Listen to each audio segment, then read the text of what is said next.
तो आपका आज स्वागत है अपने इस YouTube channel Bansal science coaching पर। तो आज हम एक नया चैप्टर शुरू करेंगे, दैट इज सॉल्यूशंस। तो सॉल्यूशन केमिस्ट्री क्लास 12 इसका एक चैप्टर है। तो फिज़िकल केमिस्ट्री में फर्स्ट चैप्टर क्लास 12 में सॉल्यूशंस है। तो हम सबसे पहले बात कर लेते हैं कि सॉल्यूशन का मतलब क्या होता है। तो सॉल्यूट और सॉल्वेंट इन दोनों का मिक्सचर होता है सॉल्यूशन। अब सॉल्यूट क्या होता है? ऐसा कंपोनेंट, सॉल्यूशन का एक ऐसा कंपोनेंट जो लेस अमाउंट में प्रेजेंट है वो सॉल्यूट है, और सॉल्यूशन का ऐसा कंपोनेंट जो ज़्यादा अमाउंट में प्रेजेंट है वो है सॉल्वेंट। तो सबसे पहले हम सॉल्यूशन की बात करते हैं। तो what is solution? So solution is a homogeneous mixture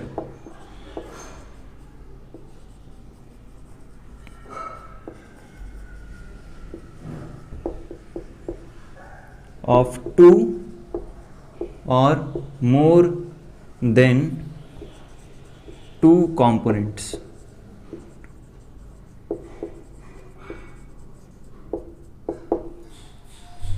ठीक है। तो इसमें सॉल्यूशन बेसिकली है क्या? एक होमोजेनस मिक्सचर है of two or more than two components.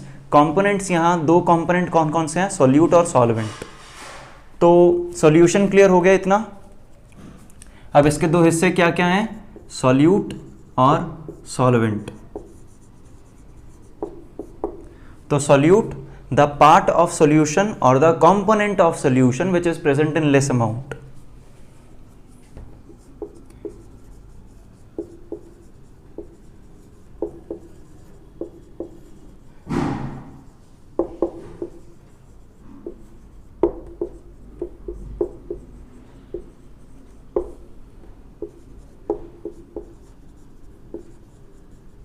Less amount by mass और नंबर ऑफ मोल्स। और सॉल्वेंट क्या है? Component of solution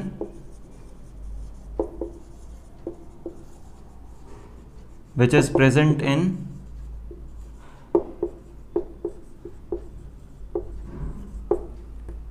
high amount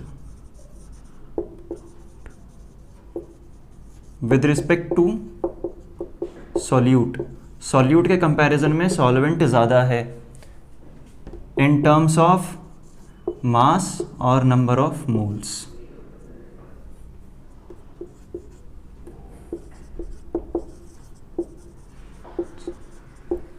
solute और सॉल्वेंट दोनों मिलकर क्या बनाते हैं? सॉल्यूशन। तो इस डेफिनेशन को मैं दोबारा रिकॉल कर रहा हूं। तो मतलब क्या है? Solution is a homogeneous mixture of two or more than two components. दो कंपोनेंट्स कौन कौन से हैं? सॉल्यूट और सॉल्वेंट। सॉल्यूशन का ऐसा कंपोनेंट जो लेस अमाउंट में प्रेजेंट है दैट इज सॉल्यूट, और जो ज़्यादा अमाउंट में प्रेजेंट है दैट इज सॉल्वेंट। अब एक टर्म यहाँ आती है, होमोजेनस का मतलब क्या होता है? पूरी डेफिनेशन में एक ये होमोजेनस वर्ड का मतलब क्या है हम इसके आगे बात करेंगे। तो होमोजेनस और हेट्रोजेनस इन दोनों टर्म्स के बारे में हमने 9th में भी पढ़ा है। 9th में सॉल्यूशंस का एक छोटा सा टॉपिक था, तो उसमें भी हमने होमोजेनस हेट्रोजेनस के बारे में स्टडी की है। तो बेसिकली होमोजेनस और हेट्रोजेनस में सबसे बड़ा डिफरेंस क्या है? होमो का मतलब होता है सेम और हेट्रो का मतलब होता है डिफरेंट। तो ऐसा सॉल्यूशन जिसमें सॉल्यूट और सॉल्वेंट दोनों की आइडेंटिटी एक जैसी है और हम सॉल्यूट और सॉल्वेंट को उस सॉल्यूशन में अलग से पहचान नहीं सकते, ऐसे सॉल्यूशन को बोलते हैं हम होमोजेनस सॉल्यूशन। और the solution in which the identity of solute and of solvent are different. बिल्कुल क्लियर सी बात है। तो सॉल्यूशन आइडेंटिटी के बेसिस पर, solution on the basis of identity is of two type, homogeneous या heterogeneous।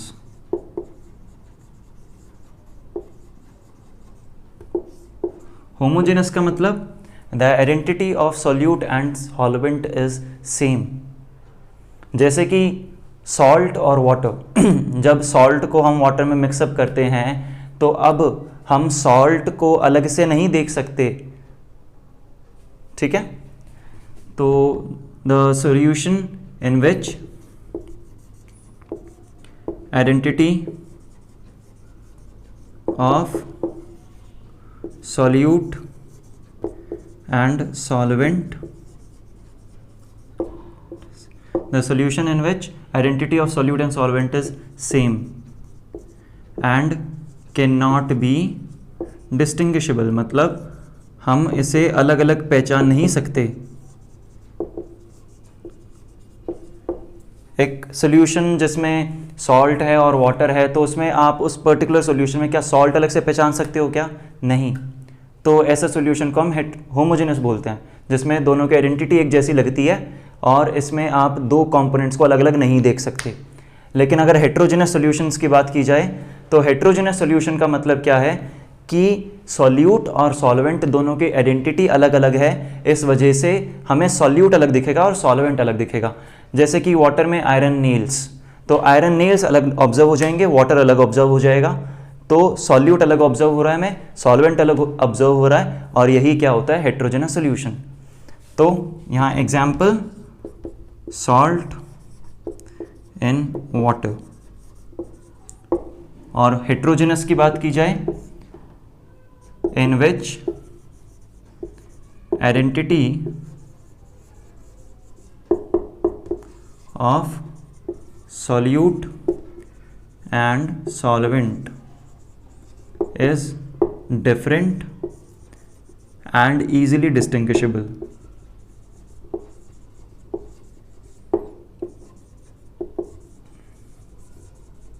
इसमें बहुत सारे एग्जाम्पल हो सकते हैं, जैसे कि sand in water, iron nails in water,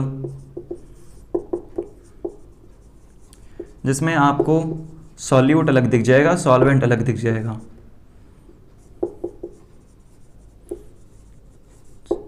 in water, अगर हम चॉक इन वाटर की बात करें तो चॉक स्टिक्स जो हैं उसको अगर हम वाटर में डाल रहे हैं तो चॉक स्टिक्स आपको अलग नज़र आएंगी, वाटर अलग नज़र आएगा, तो वो एक हेट्रोजेनस सॉल्यूशन है। लेकिन अगर हम चॉक पाउडर को वाटर में मिला रहे हैं तो फिर आप चॉक पाउडर को अलग से डिस्टिंग्विश नहीं कर सकते वाटर से, तो फिर वो एक होमोजेनस सॉल्यूशन हो जाएगा। तो chalk powder in water is a homogeneous solution. इसमें आप चॉक पाउडर को अलग से नहीं देख सकते, ना ही वाटर को अलग से देख सकते, बिकॉज दोनों की आइडेंटिटी एक जैसी हो जाती है। जबकि चॉक स्टिक्स की बात की जाए तो ये एक हेट्रोजेनस सॉल्यूशन है। तो इतनी बात क्लियर हो गई। एक आइडियल सॉल्यूशन की बात की जाए तो वो होमोजेनस होता है, इसलिए हमने टर्म होमोजेनस यूज करी है यहाँ।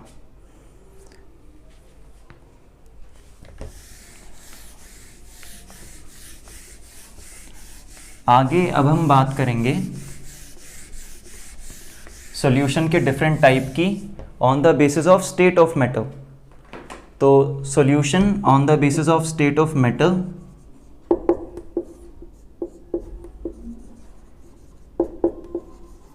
is of three type। ये है एक सॉलिड सॉल्यूशन, लिक्विड सॉल्यूशन और गैसियस सॉल्यूशन।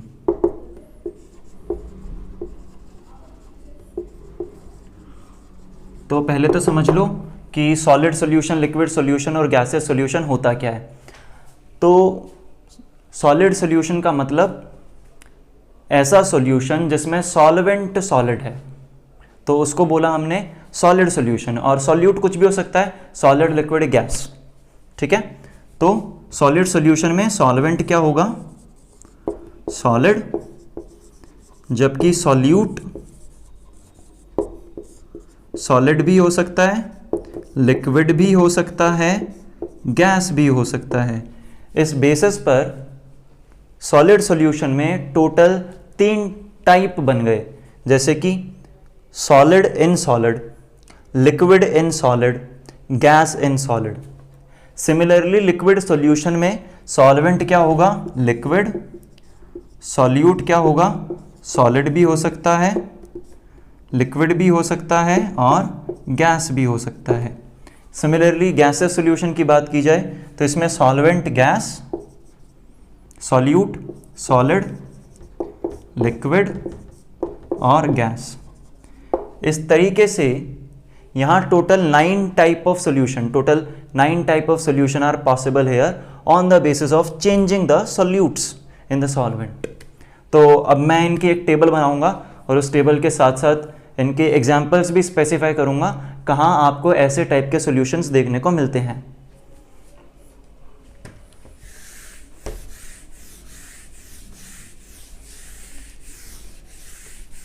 तो इस टेबल में 3 कॉलम्स होंगे।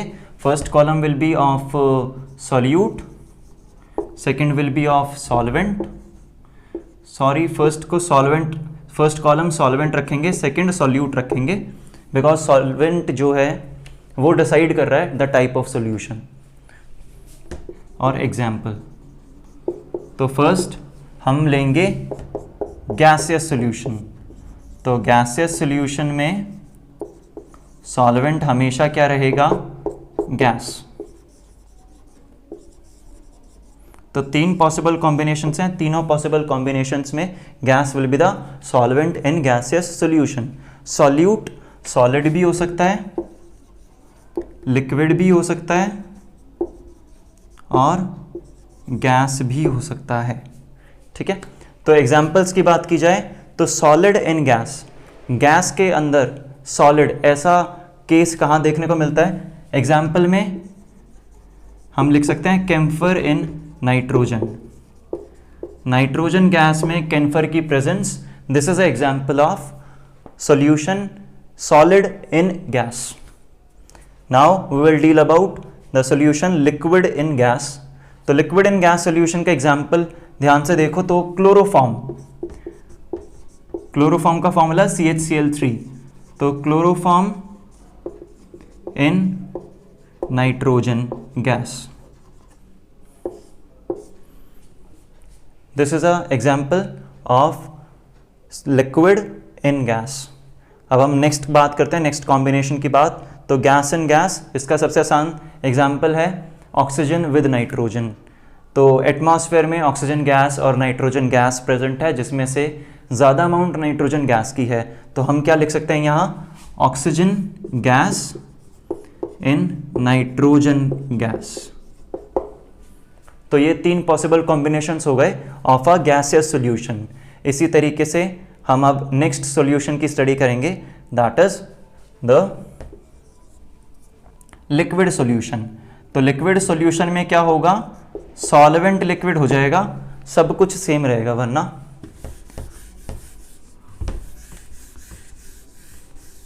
सॉल्वेंट क्या हो गया यहाँ? लिक्विड।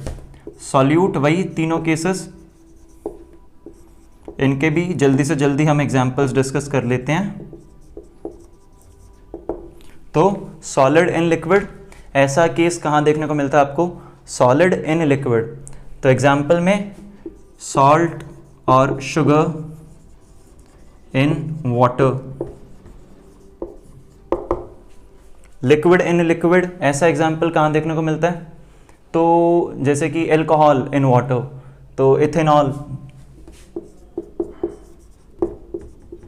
इन वाटर। और गैस इन लिक्विड, सबसे आसान एग्जाम्पल ऑक्सीजन इन वाटर। तो H2O है, H2O में ऑक्सीजन प्रेजेंट है, तो ऑक्सीजन गैस इन वाटर।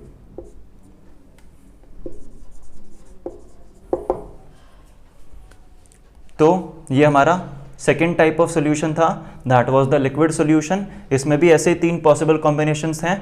और अब हम आगे बात करेंगे the solid solution. Solid solution की बात करेंगे तो सॉलिड सॉल्यूशन में सॉल्वेंट क्या हो जाएगा? सॉलिड।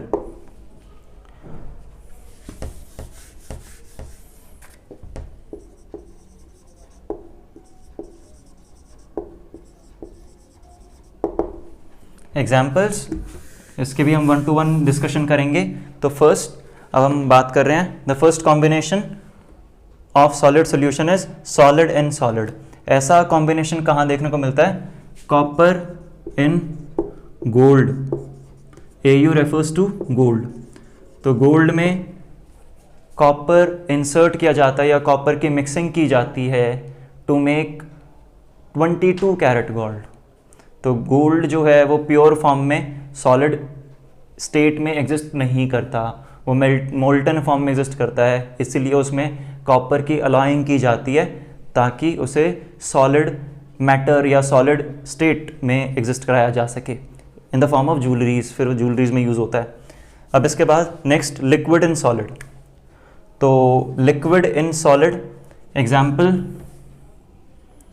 जैसे कि इसमें आप लिख सकते हो amalgam of mercury,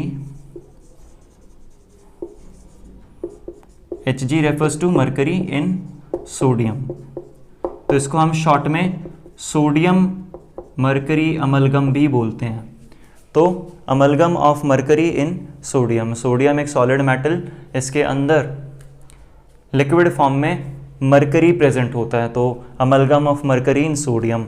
the third combination is gas in solid. तो गैस इन सॉलिड, इसका सबसे बढ़िया एग्जांपल है हाइड्रोजन इलेक्ट्रोड, जिसकी हम आगे चैप्टर 2 इलेक्ट्रोकेमिस्ट्री वहाँ बात करेंगे। हाइड्रोजन इलेक्ट्रोड बनता कैसे है? The hydrogen gas is present in platinum electrode, और इसी को क्या बोलते हैं हम? Hydrogen electrode. यही क्या होता है? Hydrogen electrode. तो टोटल 9 कॉम्बिनेशंस जो थे, हमने 1 to 1 हर एक सॉल्यूशन में 3-3 कॉम्बिनेशंस की स्टडी करी, और इससे हमने ये पता करा कि सॉल्यूशन जो है वो एक सिंपल एक सॉल्यूट सॉल्वेंट के छोटे से कॉम्बिनेशन तक बेस्ड नहीं है। सॉल्यूशन अलग अलग डायरेक्शंस में अलग अलग टाइप का भी हो सकता है, solid solution, gases solution, liquid solution. जहाँ सॉल्वेंट सेम रहते हैं, सॉलिड में सारे कॉम्बिनेशंस में सॉलिड सॉल्वेंट रहेगा। लिक्विड सॉल्यूशंस की बात की जाए तो टोटल 3 कॉम्बिनेशंस में सॉल्वेंट लिक्विड, और गैसेस सॉल्यूशंस में भी तीनों केसेस में सॉल्वेंट गैस। इस तरीके से बहुत different type of solutions possible हैं, different type of combinations possible हैं। तो हमने इतनी बात कर ली। अब इसके बाद हम बात करेंगे about the different formulas, because ये फिजिकल केमिस्ट्री का पार्ट है। तो फिजिकल केमिस्ट्री में न्यूमेरिकल्स भी पूछे जाते हैं on the basis of concentration terms. तो इस टॉपिक का नाम है कंसंट्रेशन टर्म्स।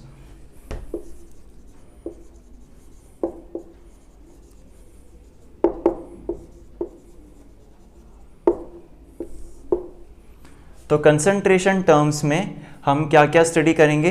बिल्कुल नॉर्मल फार्मूलाज की स्टडी करेंगे, जैसे कि मास बाय वॉल्यूम परसेंटेज या मास बाय मास। सबसे पहले हम मास बाय मास परसेंटेज की स्टडी करेंगे। मैं इसको थोड़ा सा बड़ा लिख देता हूँ।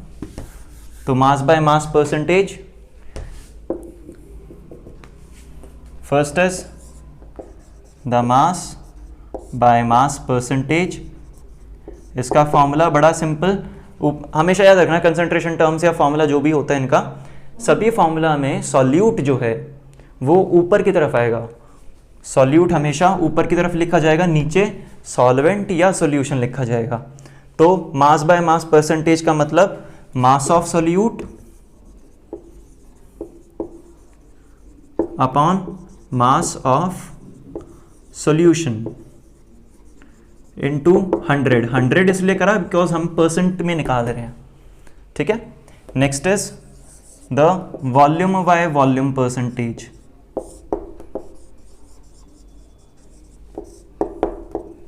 तो सब कुछ सेम रहेगा, इस जैसे ही रहेगा, बस वॉल्यूम आ जाएगा यहाँ। तो volume of solute upon volume of solution, और परसेंटेज है तो 100 से मल्टीप्लाई।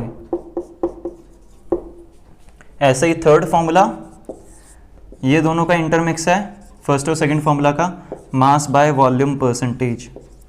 तो मास बाय वॉल्यूम परसेंटेज का फॉर्मूला क्या है?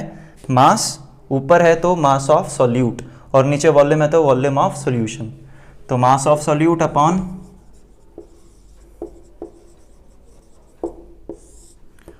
Volume of solution into 100। तो ये 3 बेसिक फार्मूलाज हैं। अब हम थोड़े से स्टैंडर्ड फार्मूलाज की बात करते हैं जिनसे क्वेश्चन बनता है हर बार। तो स्टैंडर्ड फार्मूलाज जैसे कि मोलैलिटी, मोल फ्रैक्शन, इनकी बात करते हैं हम। तो अब हम यहाँ बात कर रहे हैं अबाउट मोलैरिटी। तो मोलैरिटी का फॉर्मूला क्या है? तो ध्यान से देखो, number of moles of solute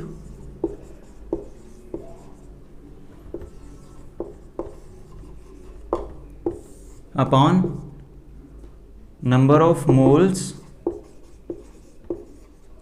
volume upon volume of solution. If it is in ml then you have to multiply by 1000। अगर सॉल्यूशन की वॉल्यूम जो है वो मिलीलीटर्स में मेजर्ड है तो आपको 1000 से मल्टीप्लाई करना पड़ेगा, लेकिन अगर सॉल्यूशन की वॉल्यूम लीटर्स में है तो आपको 1000 से मल्टीप्लाई नहीं करना पड़ेगा। मोलैरिटी का सिंबल क्या होता है? कैपिटल M, जिसको हम मोलर भी बोलते हैं। तो कैपिटल M का मतलब क्या होता है? मोलर। और मोलैरिटी के अगर SI यूनिट देखो तो मोलैरिटी की SI यूनिट भी मोलर ही है। सो जो भी आपका आंसर आता है उस आंसर को आपको मोलर में रिपोर्ट करना है। जैसे कि अगर मैं डिवाइड करके मेरा आंसर आ रहा है 5, तो 5 मोलर मेरा आंसर होगा, सिर्फ 5 नहीं होगा। सो आपको पीछे SI यूनिट भी लगानी है मोलैरिटी के केस में। सेम ऐसा ही अब हम नेक्स्ट यूनिट की बात करते हैं, दैट इज द मोलैलिटी। तो मोलैलिटी को हम स्मॉल m से डिनोट करते हैं।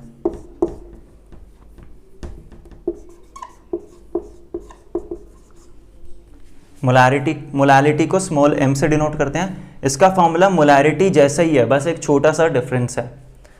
तो molality is equals to number of moles of solute upon mass of solvent. अगर सॉल्वेंट का मास ग्राम में है तो 1000 से मल्टीप्लाई, अगर किलोग्राम में है तो मल्टीप्लाई नहीं करना।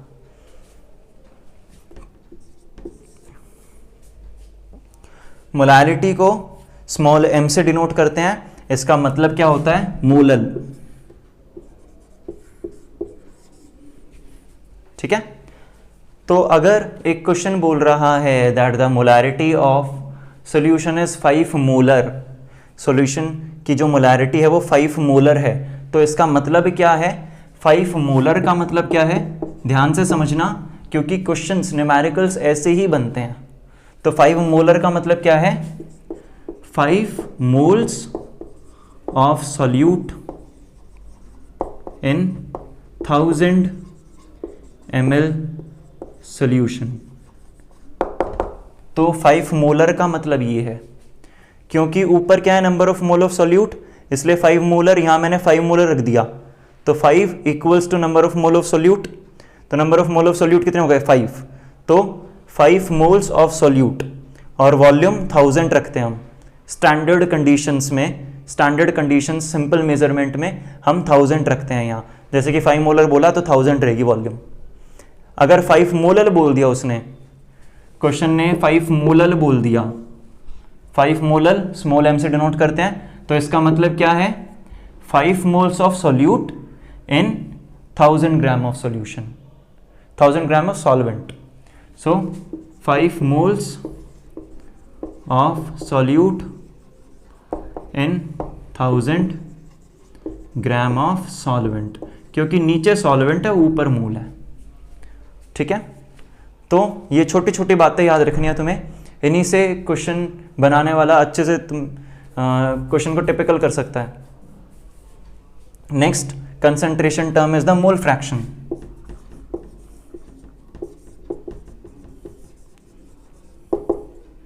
तो मोल फ्रैक्शन जो है इसको हम एक x से डिनोट करते हैं, x जैसा सिंबल होता है उससे डिनोट करते हैं हम मोल फ्रैक्शन को। तो मोल फ्रैक्शन का फॉर्मूला क्या है? Number of moles of solute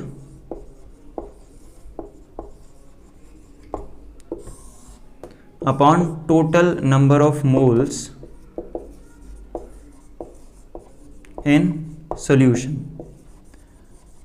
अगर आप मोल फ्रैक्शन सॉल्यूट का कैलकुलेट कर रहे हो तो फॉर्मूला ये है, number of mole of solute upon total number of mole in solution. ये है मोल फ्रैक्शन ऑफ सॉल्यूट। अगर आपको मोल फ्रैक्शन ऑफ सॉल्वेंट निकालना है, मोल फ्रैक्शन ऑफ सॉल्वेंट निकालने का बिल्कुल आसान तरीका है, ऐसे नहीं कि दोबारा तुम्हें लिख दो इसको, बिल्कुल इस तरीके से एक छोटा सा ट्रिक है, इससे याद रखो x1 plus x2 equals to 1। यहाँ x1 क्या है, mole fraction of solute, x2 क्या है, mole fraction of solvent, equals to 1। तो सॉल्यूशन में सॉल्यूट सॉल्वेंट दोनों होते हैं, दोनों के मोल फ्रैक्शन का सम जो होता है वो हमेशा 1 होता है। तो अगर यहाँ मोल फ्रैक्शन ऑफ सॉल्यूट अगर आपका निकल गया तो मोल फ्रैक्शन ऑफ सॉल्वेंट कैसे निकालोगे, 1 minus mole fraction of solute. तो इसको मैं थोड़ा सा ऊपर लिख देता हूं।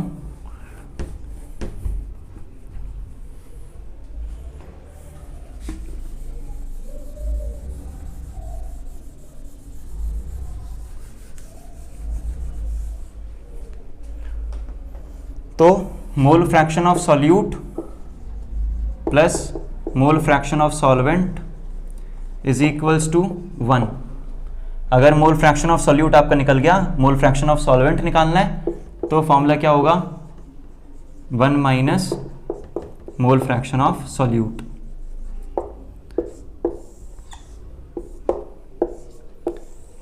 ये दोनों फॉर्मूला बहुत इंपॉर्टेंट है। तो कंसंट्रेशन टर्म्स में आपको फॉर्मूला याद होने चाहिए, क्योंकि इन बेसिक टर्म्स से रिलेटेड बहुत सारे न्यूमेरिकल्स एनसीईआरटी ने दे रखे हैं। चैप्टर 2 में, एक्सरसाइज में हैं, एग्जाम्पल्स में हैं और इन टेक्स्ट क्वेश्चंस में भी हैं। तो बहुत सारे क्वेश्चंस हैं, अबाउट 10 to 15 क्वेश्चंस हैं इसके कंसंट्रेशन टर्म से रिलेटेड। तो जब तक तुम्हें ये अच्छे से याद नहीं होंगे तब तक वो नहीं होने वाले, इसलिए इनको अच्छे से मेमोराइज कर लो। Mass by mass percentage, volume by volume percentage, mass by volume percentage, बिल्कुल सिंपल। ये थोड़े से कॉम्प्लिकेटेड है, द मोलैरिटी, मोलैलिटी और मोल फ्रैक्शन।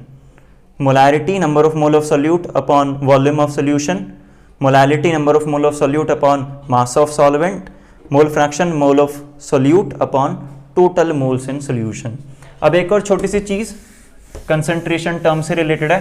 कभी कभी क्या करता है एग्जामिनर या कभी कभी क्वेश्चन बनाने वाला क्या करता है, मोलैरिटी दे देता है और तुमसे पूछ लेता है सीधा मोलैलिटी बताओ और डेंसिटी दे देगा।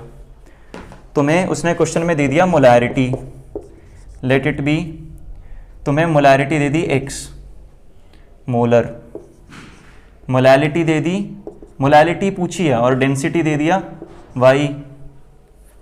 अब तुमसे पूछा है मोलैलिटी निकालो, तो मोलैरिटी x मोलर है, इसका मतलब क्या है,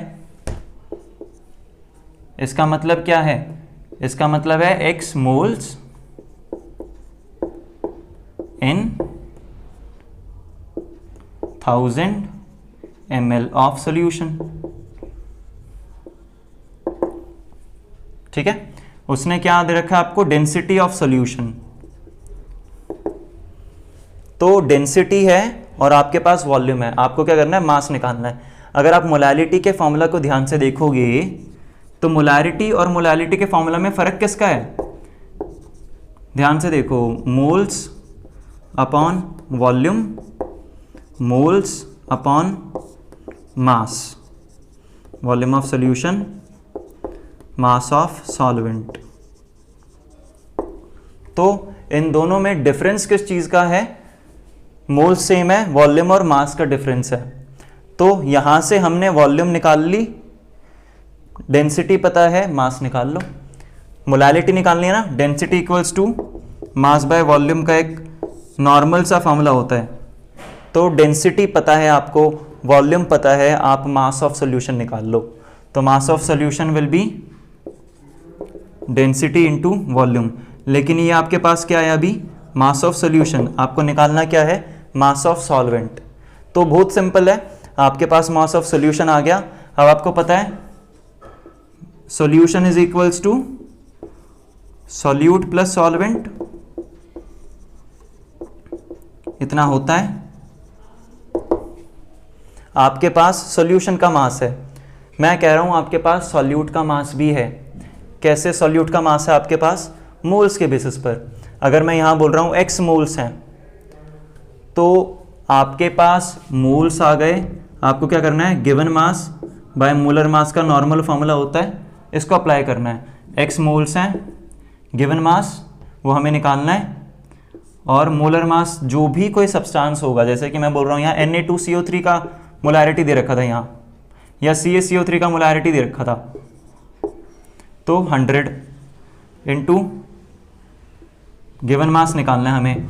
तो गिवन मास क्या आ गया, 100x, तो क्या आ गया ये मास ऑफ सॉल्यूट।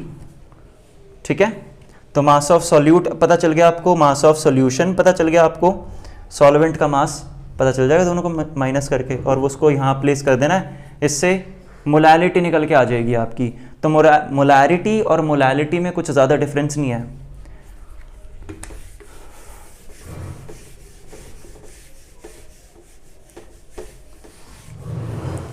तो कंसंट्रेशन टर्म्स में इतना ही सेक्शन है, जहां शुरुआत की 3 कंसंट्रेशन टर्म्स बड़ी सिंपल है, लास्ट की 3 कंसंट्रेशन टर्म्स में ही एग्जामिनर ज़्यादा से ज़्यादा क्वेश्चंस बनाने की कोशिश करता है। और तुम अगर NCERT एक्सरसाइज करोगे तो उसमें भी तुम्हें ज़्यादा क्वेश्चंस लास्ट के 3 टर्म्स से ही मिलेंगे। इतना जो हमने इतनी डिस्कशन करी है, that is a common point. Common point का मतलब ये सारी चीज़ें some basic concepts of chemistry में भी हैं। तो रियल में चैप्टर अपना अब शुरू होता है, जहां हम अब बात करेंगे अबाउट द सॉल्युबिलिटी। तो सॉल्युबिलिटी क्या होता है,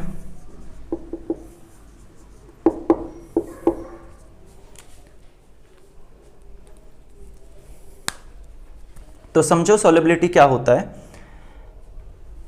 एक बीकर है, मैं पहले तो इसकी डेफिनेशन बता देता हूं तुम्हें, what is the definition of solubility, उसके बाद फिर मैं इसे इलैबोरेट कर दूंगा। So solubility of a solute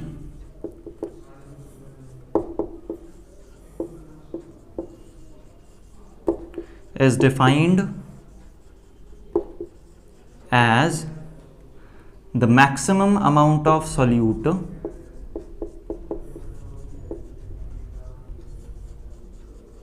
is defined as the maximum amount of solute which can be dissolved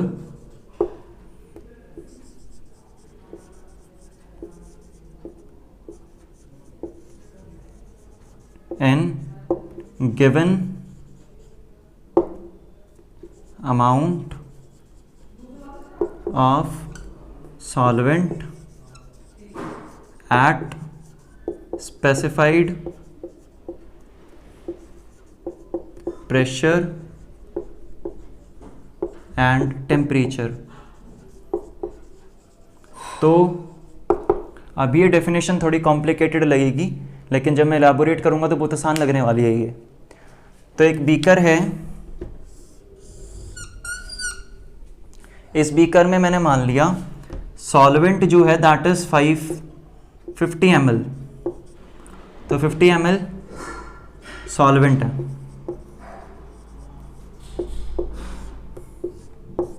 तो सॉल्युबिलिटी किसके डिफाइन की जाती है, एक सॉल्यूट की डिफाइन की जाती है। तो व्हाट इज अ सॉल्युबिलिटी, इस 50 ml सॉल्वेंट में मैक्सिमम कितना सॉल्यूट डिसॉल्व हो सकता है, यही उस सॉल्यूट की सॉल्युबिलिटी है। तो अगर सॉल्युबिलिटी वर्ड को अगर आप तोड़ो तो ये 2 हिस्सों में टूटता है, 2 वर्ड्स बन के आते हैं इसके, सॉल्यूट और एबिलिटी। तो the ability of solute to dissolve in a given amount of solvent, 50 ml solvent में मैक्सिमम कितना सॉल्यूट डिसॉल्व हो सकता है, वही उस सॉल्यूट की सॉल्युबिलिटी होती है under the specified conditions of pressure and temperature. इसको लिखना मत भूलना, ये है इसकी standard definition, that the solubility is defined for a solute, solubility of a solute is defined as the maximum amount of solute which can be dissolved in a given amount of solvent at specified pressure and temperature। ये है solubility। तो इतनी discussion हो गई, तो अब हम आगे बात करते हैं about the factors affecting solubility। तो फैक्टर्स अफेक्टिंग सॉल्युबिलिटी की बात की जाए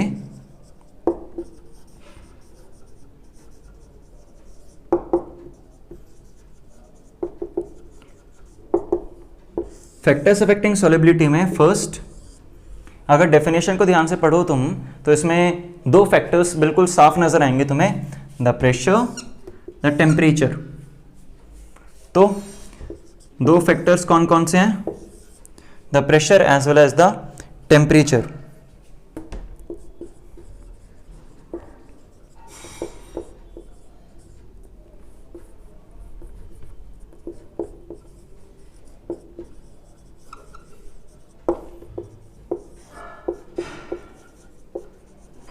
और फर्स्ट फैक्टर जो है दैट इज द सॉल्वेंट और सॉल्यूट। समझो इसका मतलब क्या है, the nature of solute and solvent.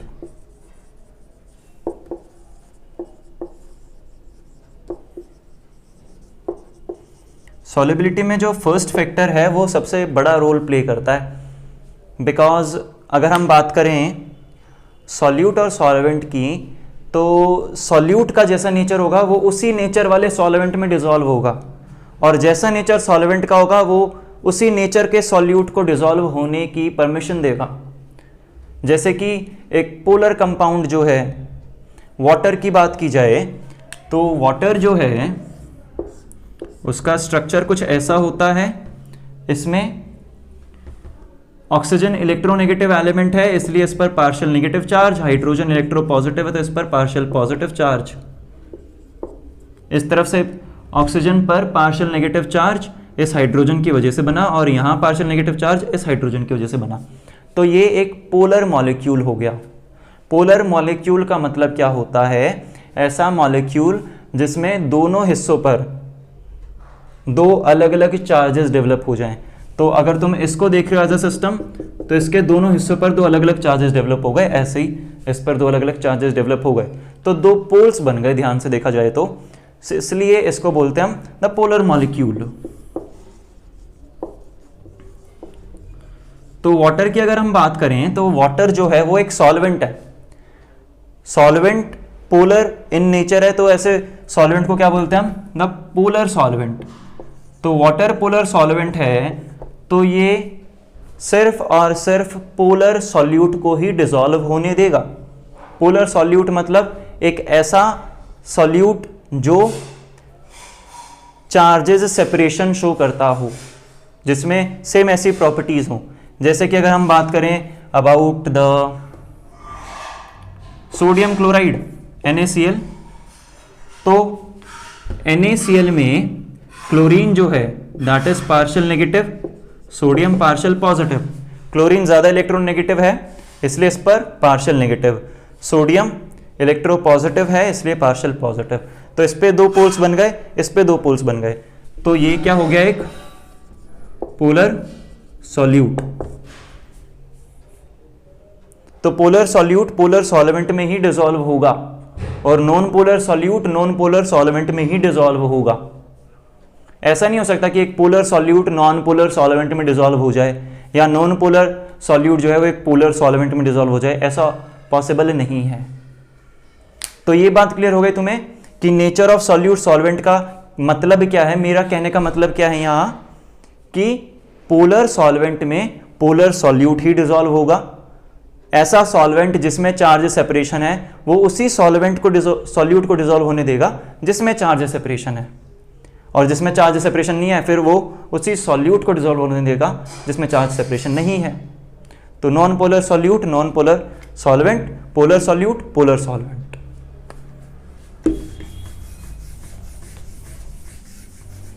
अब इसके बाद टेम्परेचर और प्रेशर, इसकी हम आगे बात करेंगे। जो 12th का तुम्हारा एनसीईआरटी सिलेबस है इसमें सॉल्युबिलिटी दो केसेस की दे रखी है, द सॉल्युबिलिटी ऑफ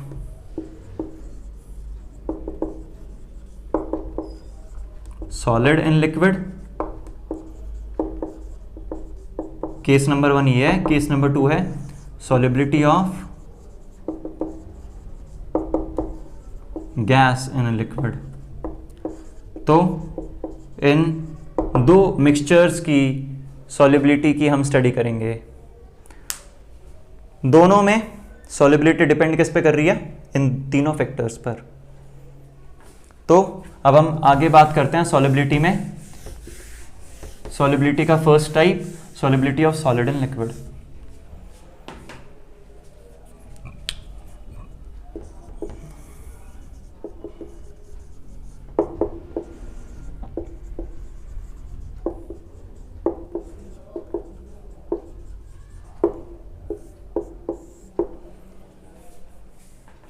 तो ये याद रखना कि जो सॉलिबिलिटी है वो तीन फैक्टर्स पे डिपेंड करती है।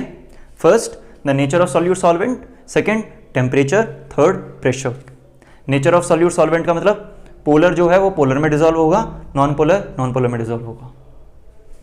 और इसके हम डिस्कशन इसमें भी करेंगे अभी।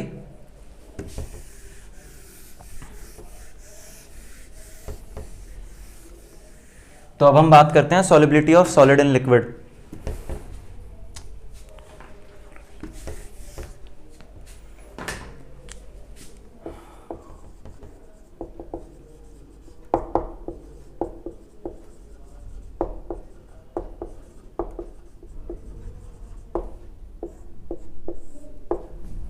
Solubility of solid and liquid. तो इसमें हम फर्स्ट डिस्कशन करेंगे about the nature of solute and solvent.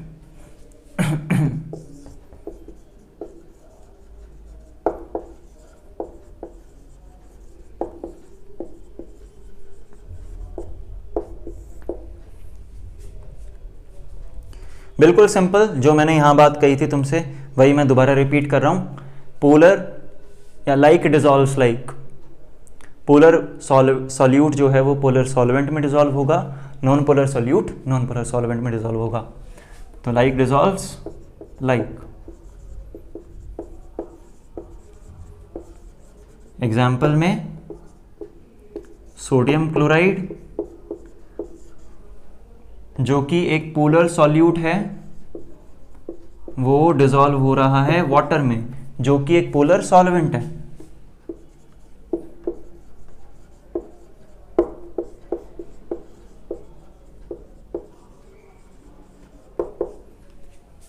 ऐसे ही नेक्स्ट एंथ्रासीन। एंथ्रासीन एक ऑर्गेनिक कंपाउंड है जिसका स्ट्रक्चर बेंजीन, डबल बेंजीन के जैसा है। एक बेंजीन का स्ट्रक्चर तो तुमने देखा ही है, ऐसा होता है। एंथ्रासीन में डबल बेंजीन्स होते हैं कुछ ऐसे। तो ये होता है एंथ्रासीन और ये होता है बेंजीन। तो एंथ्रासीन जो है एक नॉन पोलर सॉल्यूट है। नॉन पोलर सॉल्यूट हमने इसको इसलिए बोला बिकॉज इसके हर एज पर सिर्फ और सिर्फ कार्बन है, इसके अलावा कोई और दूसरा एटम है ही नहीं। तो इस वजह से इस पर दो पोल्स डेवलप होती ही नहीं है, पॉजिटिव पोल नेगेटिव पोल जैसा कोई केस है ही नहीं इसमें, इसलिए इसको हम नॉन पोलर बोलते हैं। बेंजीन में भी सेम यही केस है, पॉजिटिव नेगेटिव जैसे दो पोल्स बनते ही नहीं है। अब एक सिंपल सा क्वेश्चन पूछता है बच्चा कोई कि हाँ कार्बन है या हाइड्रोजन है, तो कार्बन हाइड्रोजन दो अलग अलग एलिमेंट्स हैं तो सही, दो अलग अलग एलिमेंट्स तो हैं, बट दोनों में इलेक्ट्रो पॉजिटिव और इलेक्ट्रो नेगेटिव कोई नहीं है। कार्बन जो है इसके पास इलेक्ट्रॉन्स को खींचने की टेंडेंसी नहीं है, ना ही हाइड्रोजन के पास है। इस वजह से ना कोई इलेक्ट्रो पॉजिटिव है ना कोई इलेक्ट्रो नेगेटिव है, इस वजह से इन पर कोई चार्ज बनता ही नहीं है। चार्ज नहीं बन रहा तो पोल्स नहीं बन रहे। तो एंथ्रासीन नॉन पोलर सॉल्यूट जो डिसॉल्व होगा इन बेंजीन। बेंजीन भी क्या है, नॉन पोलर सॉल्वेंट।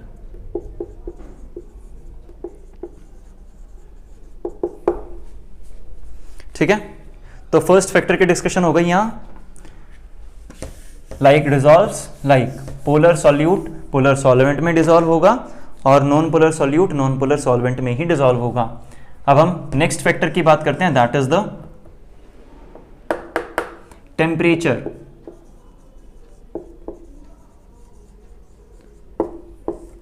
तो solubility of solid and liquid, इसमें सेकंड फैक्टर है टेम्परेचर। इससे रिलेटेड एक स्टेटमेंट याद रखना, वो स्टेटमेंट क्या है, solid dissolves in liquid with absorption of heat।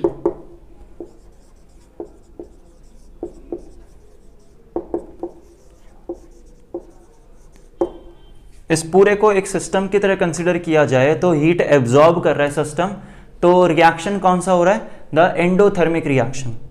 Endothermic reaction होने की वजह से सिस्टम का जो टेम्परेचर है वो क्या हो रहा है? बढ़ रहा है। टेम्परेचर बढ़ रहा है कब? जब सॉलिड डिसॉल्व हो रहा है किसमें? लिक्विड में।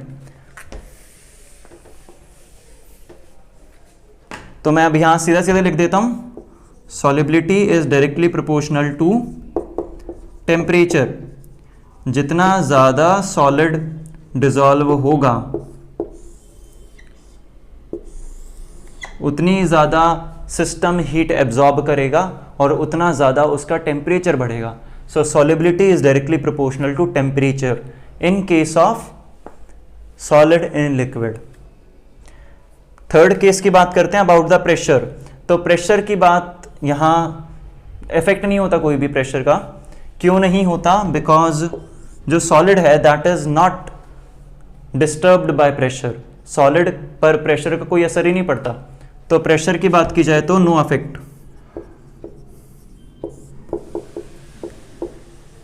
As pressure do not changes the condition of this solution. तो ये था फर्स्ट जहां हमने बात करी solubility of solid in liquid. अब हम नेक्स्ट केस की बात करेंगे, solubility of gas in liquid. ये केस थोड़ा सा बड़ा है क्योंकि यहाँ एक छोटी सी लॉ भी है। तो solubility of gas in liquid, तो वही तीनों फैक्टर्स की बात करेंगे हम यहाँ, nature of solute, solvent, temperature और प्रेशर। बस इनकी स्टेटमेंट्स बदल जाएंगी और एग्जाम्पल्स चेंज हो जाएंगे। सॉलिड इन लिक्विड में प्रेशर का कोई इफेक्ट नहीं था, लेकिन इस सॉल्यूशन में solubility of gas in liquid, इसमें प्रेशर का भी इफेक्ट है। और नेचर ऑफ सॉल्यूट सॉल्वेंट में वही बात, लाइक डिसॉल्व्स लाइक, बस एग्जाम्पल चेंज हो जाएगा। जैसे कि अमोनिया गैस इन वाटर। तो अमोनिया को अगर ध्यान से देखो तुम, तो अमोनिया में नाइट्रोजन और हाइड्रोजन है।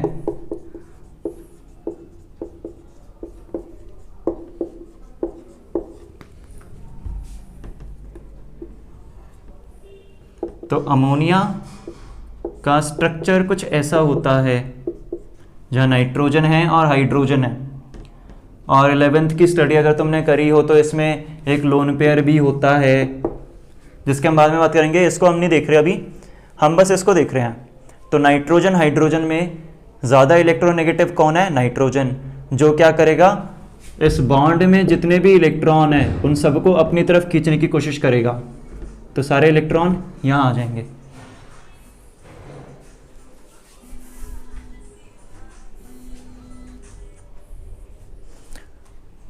तो सारे इलेक्ट्रॉन एक तरफ आ जाएंगे और यहाँ नाइट्रोजन की तरफ पार्शियल नेगेटिव चार्ज बन जाएगा, यहाँ पार्शियल पॉजिटिव बन जाएगा। तो ये क्या हो गया? एक पोलर मॉलिक्यूल। तो पोलर मॉलिक्यूल गैसेस फॉर्म में एग्जिस्ट करता है, इसलिए ammonia gas is dissolved in water. तो नेचर ऑफ सॉल्यूट सॉल्वेंट हो गया। अब हम बात करते हैं अबाउट द टेम्परेचर। यहाँ जो केस है वो पुराने केस, मतलब solubility of solid in liquid, उससे बिल्कुल उल्टा है। वहाँ क्या हो रहा था? Solid dissolves in liquid with absorption of heat. यहाँ क्या होगा? Gas dissolves in liquid with evolution of heat. तो बस यही स्टेटमेंट याद रखनी है, gas dissolves in liquid with evolution of heat।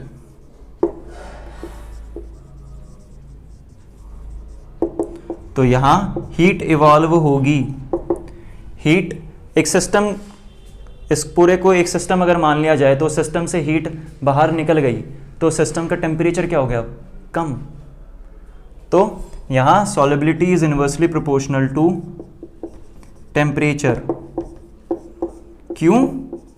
Because gas dissolves in liquid with evolution of heat. तो गैस लिक्विड में डिसॉल्व हो रही है, हीट इवॉल्व करके, जब हीट इवॉल्व हो गई तो टेम्परेचर उस सिस्टम का कम हो गया। और ये कब हुआ? टेम्परेचर कम कब हुआ या हीट कब रिलीज हुई? जब गैस लिक्विड में सॉल्युबल हुई। तो gas dissolves in liquid with evolution of heat, so solubility is inversely proportional to temperature. Next हम केस बात करते हैं, नेक्स्ट फैक्टर की बात करते हैं अबाउट द प्रेशर। तो इतना समझ में आ गया तुम्हें। अब हम फैक्टर नंबर 3 की बात करेंगे, प्रेशर।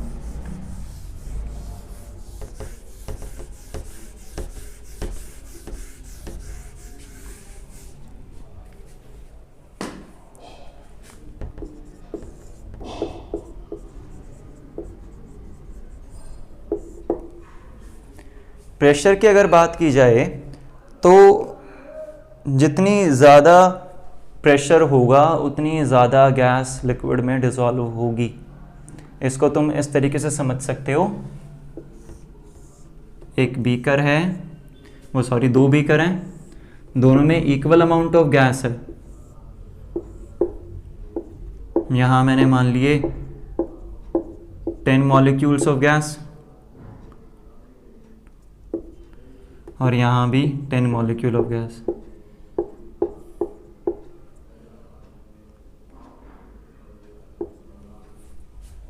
दोनों बीकर्स में 10 मॉलिक्यूल ऑफ गैसेस हैं। इसके ऊपर मैं एक पिस्टन रख रहा हूँ। पिस्टन क्या होता है? एक वुडन ब्लॉक होता है जो पूरे सिस्टम को कंप्रेस करता है।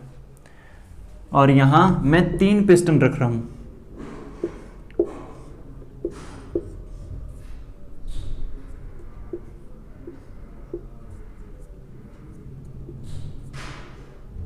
तीन पिस्टन रख रहा हूँ यहाँ। एक पिस्टन वर्क डन कर रहा है W1, 3 पिस्टन, एक पिस्टन कर रहा है W1, एक कर रहा है W2, तीसरा कर रहा है W3। तो यहाँ नेट वर्क डन कितना है? W1। और यहाँ नेट वर्क डन पिस्टन ने किया W1 plus W2 plus W3। तो अब नॉर्मल सी बात है, पूछा जाए कि कंप्रेशन ज़्यादा किस में होगा, ज़्यादा प्रेशर किस में लगेगा? तो सिस्टम बी में। This is system number A, this is system number B. तो सिस्टम नंबर बी में ज़्यादा वर्क डन हो रहा है, इसलिए ज़्यादा कंप्रेशन लगेगा, ज़्यादा दबेगा ये सॉल्यूशन। अब ये ज़्यादा दबेगा, ज़्यादा कंप्रेशन होगा, तो इस वजह से क्या होगा? वॉल्यूम कम हो जाएगी, वॉल्यूम कम हो जाएगी, ये नीचे आ जाएगा तो वॉल्यूम कम हो गई, और उस वॉल्यूम के कंपैरिजन में मॉलिक्यूल्स ज़्यादा हो जाएंगे। वॉल्यूम कम हो जाएगी और मॉलिक्यूल्स ज़्यादा हो जाएंगे। ध्यान से समझो कि वॉल्यूम कम हो गई और वॉल्यूम के कंपैरिजन में मॉलिक्यूल्स ज़्यादा हो गए। कम वॉल्यूम में मॉलिक्यूल ज़्यादा दिखने लग गए। अब तो ये बात क्लियर हो गई, वर्क डन ज़्यादा है, कंप्रेशन ज़्यादा होगा, इस वजह से वॉल्यूम कम हो जाएगी और उस कम वॉल्यूम में मॉलिक्यूल्स ज़्यादा लगने लगेंगे आपको, और इस वजह से क्या होगा? Ratio of molecule per unit volume would increase.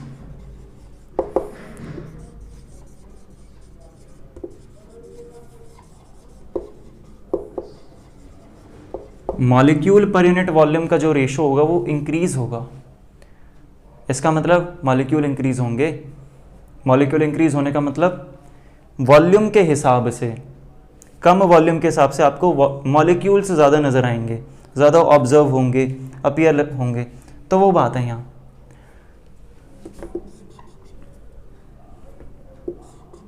तो इतनी बात समझ में आ गई तुम्हें यहाँ। अब हम सॉल्युबिलिटी की बात करें तो solubility is directly proportional to pressure.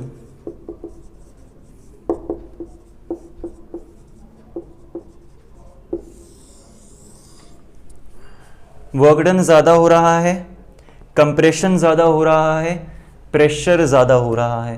Pressure ज़्यादा हो रहा है तो सॉल्युबिलिटी भी ज़्यादा होगी। मतलब केस नंबर बी में गैस ज़्यादा डिसॉल्व होगी in comparison to case number A. ठीक है इतनी बात।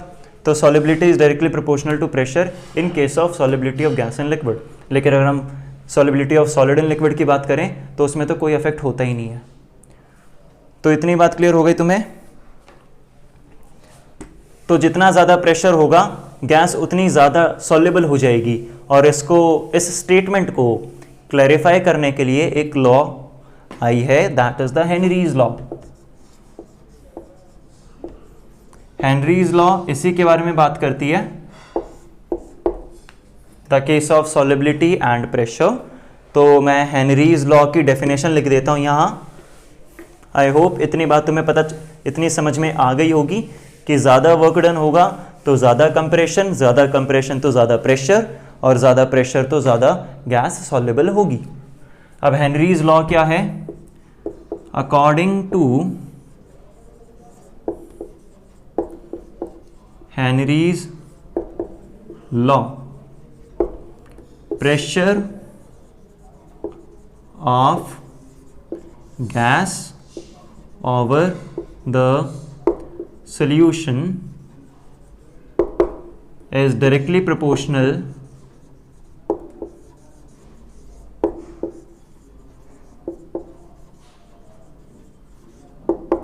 to its mole fraction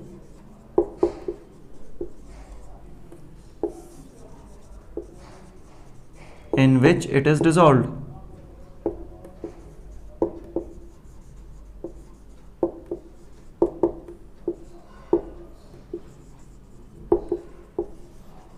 इसको सिंपली, इस डेफिनेशन को सिंपली समझने का तरीका, pressure is directly proportional to mole fraction. तो pressure of gas over the solution is directly proportional to its mole fraction in which it is dissolved. ये होता है। So pressure of gas is directly proportional to mole fraction. इस proportionality sign को हटाओगे तो एक constant आएगा। तो मैंने इस प्रोपोर्शनैलिटी साइन को हटा दिया और अब एक कांस्टेंट आ गया, that is the Henrys constant. तो इस कांस्टेंट को क्या बोलते हैं हम? Henrys constant.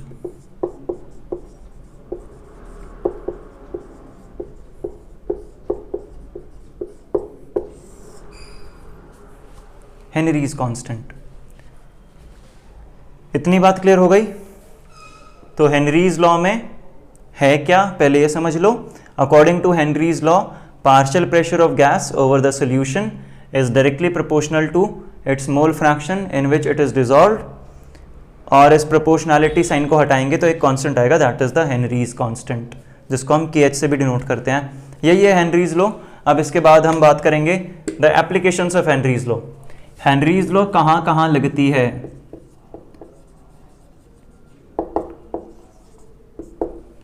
इतनी बात क्लियर हो गई? Applications of Henry's law.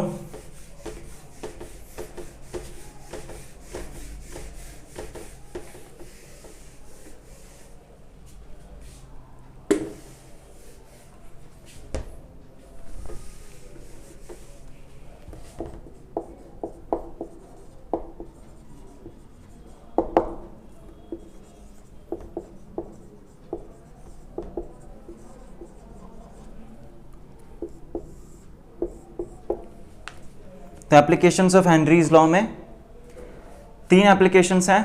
First application जो है that is solubility of carbon dioxide in soft drinks.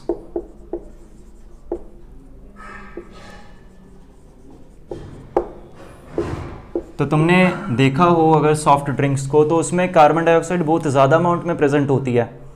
अब एक क्वेश्चन आता है कि इतनी ज़्यादा अमाउंट में carbon dioxide in soft drinks में प्रेजेंट क्यों है और कैसे है? तो उसका आंसर है हेनरीज लॉ। ज़्यादा से ज़्यादा कार्बन डाइऑक्साइड डिसॉल्व करने के लिए प्रेशर बढ़ा दिया जाता है। So solubility of carbon dioxide in soft drink is by increasing pressure. तो प्रेशर बढ़ाने पर क्या होगा? ज़्यादा से ज़्यादा गैस सॉल्युबल हो जाएगी उस सॉफ्ट ड्रिंक में एट लो टेम्परेचर। क्योंकि तुमने ये बात अभी भी पढ़ी है कि जैसे ही गैस डिसॉल्व होती है टेम्परेचर कम हो जाता है। तो increasing pressure and by decreasing temperature. Case number 2 और application number 2, that is a condition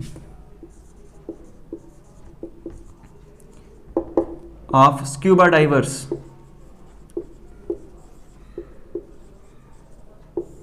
तो स्क्यूबा डाइवर्स कौन होते हैं?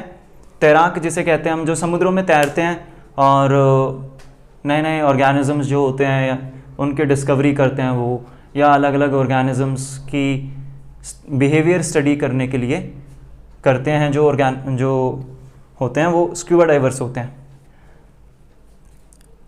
तुमने अगर ध्यान से देखा हो तो जो समुद्र की सरफेस होती है उस पर गैसेस का प्रेशर ज़्यादा होता है, ज़्यादा अमाउंट में गैसेस प्रेजेंट होती हैं, लेकिन जैसे जैसे आप डीप में जाते हो तो गैसेस जो हैं वो कम हो जाती हैं। मैं बोल सकता हूँ तुम्हें, प्रेशर, गैसेस का जो प्रेशर है वो कम हो जाता है।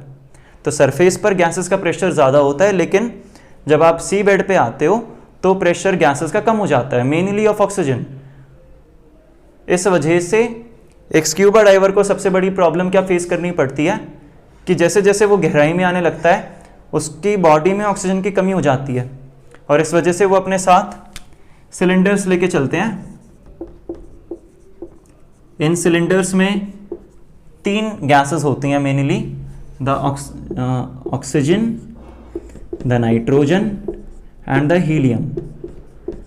इस सिलेंडर में जो गैसेस की कॉम्पोजिशन होती है वो कॉम्पोजिशन बिल्कुल सिमिलर है, एक जैसी ही है, एटमॉस्फेयर में जैसी गैसेस हैं उनकी डिस्ट्रीब्यूशन जैसी ही है। तुम्हें पता है ऑक्सीजन एटमॉस्फेयर में कम होती है इन कंपैरिजन टू नाइट्रोजन, यहाँ भी वही चीज़ है। ऑक्सीजन यहाँ 32% है, नाइट्रोजन 56% के आसपास है और 11% हीलियम है। तो जैसे जैसे स्क्यूबा डाइवर्स नीचे जाते हैं तो प्रेशर ऑफ ऑक्सीजन जो है, प्रेशर ऑफ गैसेस जो है वो कम हो जाता है, मेनली ऑक्सीजन। गैसेस डेप्थ पर कम मिलती हैं, ऑक्सीजन कम मिलती है, इसलिए वो अपने साथ सिलेंडर लेके चलते हैं। वो सिलेंडर में ऑक्सीजन होती है, नाइट्रोजन होती है और हीलियम होती है। अब अगर कोई स्क्यूबा डाइवर नहीं लेके गया अपने साथ सिलेंडर और वो डेप्थ में चला गया तो then he would suffer a condition of bends. Bends में होता क्या है, लंग्स में या बॉडी में कम ऑक्सीजन पहुंचती है, इस वजह से ऑक्सीजन की डेफिशिएंसी हो जाती है ब्लड में, बॉडी और टिश्यूज़ में, और ब्लड वेसल्स पर भी इसका इफेक्ट देखा गया है। तो ऐसी कंडीशन को हम बेंड्स कंडीशन बोलते हैं। Case number 3, condition of anoxia. Scuba divers की जो कंडीशन थी that was at the depth of oceans और सीज, लेकिन एनॉक्सिया की कंडीशन जो है that is at the higher altitudes. Mountain region जो है, ऊंचाई पर तुम जाओगे वहाँ भी तुम्हें ऑक्सीजन का प्रेशर कम मिलेगा, तुम्हें वहाँ कम ऑक्सीजन का प्रेशर मिलेगा। इस वजह से बॉडी में ऑक्सीजन की सॉल्युबिलिटी कम हो जाती है। आई मस्ट से ब्लड में ऑक्सीजन कम सॉल्युबल हो पाता है बिकॉज हायर एल्टीट्यूड के एटमॉस्फेयर में ही वो बहुत कम अमाउंट में प्रेजेंट है। इस वजह से बॉडी में ऑक्सीजन की कमी होती है और इस वजह से बॉडी ढंग से फंक्शन नहीं कर पाती। तो ये होती है एनॉक्सिया कंडीशन। तो मैं यहाँ डिफाइन कर देता हूँ what is anoxia. At higher altitudes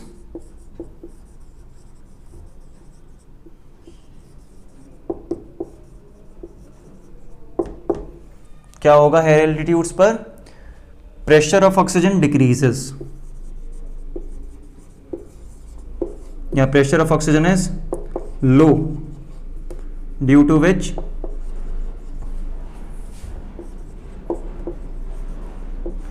less amount of oxygen is soluble in blood। Blood में कम ऑक्सीजन soluble होती है, resulting in oxygen deficiency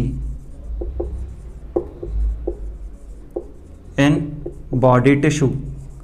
body tissue में इस वजह से ऑक्सीजन की डेफिशिएंसी हो जाती है और इसी वजह से बॉडी की फंक्शनिंग अच्छे से नहीं हो पाती, ब्रेन ढंग से थिंकिंग की प्रॉपर्टी शो नहीं कर पाता।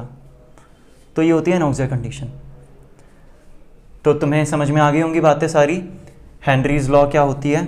तो आज की क्लास में हम इतना ही रख रहे हैं अबाउट इस क्लास में हमने क्या क्या पढ़ा।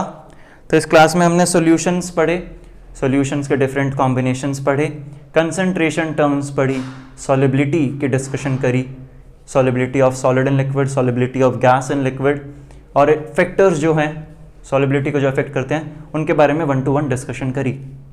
दो चीज़ें तुम्हें याद रखनी है, दोनों सॉलिबिलिटी के केसेस में, solubility of solid and liquid, solubility of gas and liquid, temperature की बात,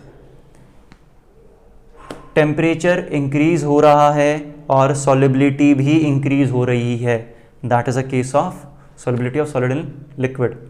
solubility of solid and liquid and solubility of gas and liquid की बात की जाए तो टेम्परेचर अगर इंक्रीज होगा तो सॉलिबिलिटी कम होगी, ये दोनों में डिफरेंस है।